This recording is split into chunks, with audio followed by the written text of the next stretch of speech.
Okay, I'm going to run through number 6 and number 15, I think it is, from homework 2.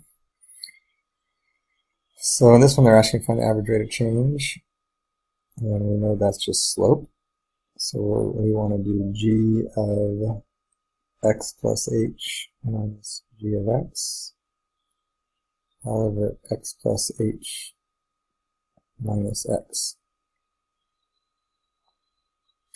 Of course, g of x plus h would look like this, 1 over x plus h plus 2, and g of x is just 1 over x.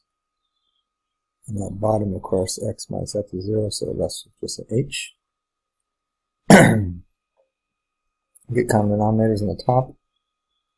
We would get x plus, oops, sorry,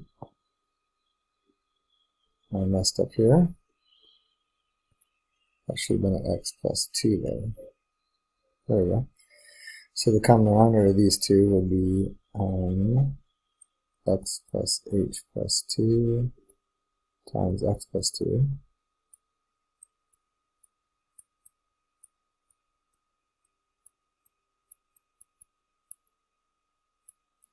And all that's over h still, right?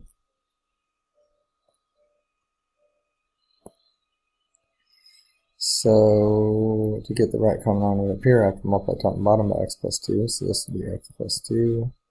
And here I'd have to multiply top and bottom by this one. So that would be x plus 2 plus h. I mean, x plus h plus 2.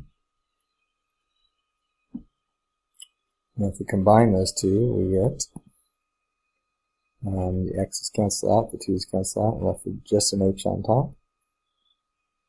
Over x plus h plus 2 times x plus 2 over h. If we divide by h, that'll cancel out with that, leaving 1 over x plus h plus 2 times x plus 2. And that would be my final answer. Okay, so here's number 15 from homework 2. This is the same as we've been doing. It's still function notation, just that instead of an equation, we have a table to get our numbers from. So this is asking for g of 1, so I go to the table. This column here is x's, and these columns are y's for the different functions. So I'm looking for g of 1, I go to the 1 row, and I look in the g column. So this is telling me that when I plug in 1 into the g function, I get out 3. In other words, it says that g of 1 is equal to 3. That's what this is telling me right here. We'll color it in a little bit. That's where I got that from. Okay? So that means in this, that means that this becomes f of 3. Because g of 1 is 3, so I just replace the g of 1 with 3.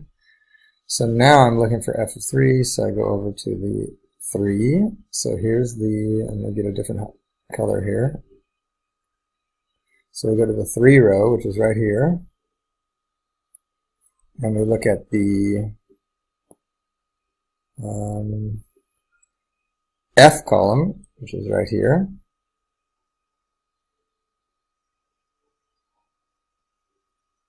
And of course, that little 1 shows up, right?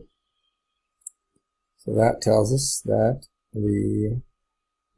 this right here tells us that f of 3 is equal to 1, and that's what this is asking for, so the answer is 1. And if we were to do g of f of 1, of let's say some other one, like 3, okay, we've already done f of 3, so that would be 1. So that means I got g of 1. So this says go to the 1's column, right here, I'm in the 1's row, and I'm looking for the g, so when I plug in 1, I get out 3. So I get 3 there. Alright, hopefully that's helpful. I'll post it.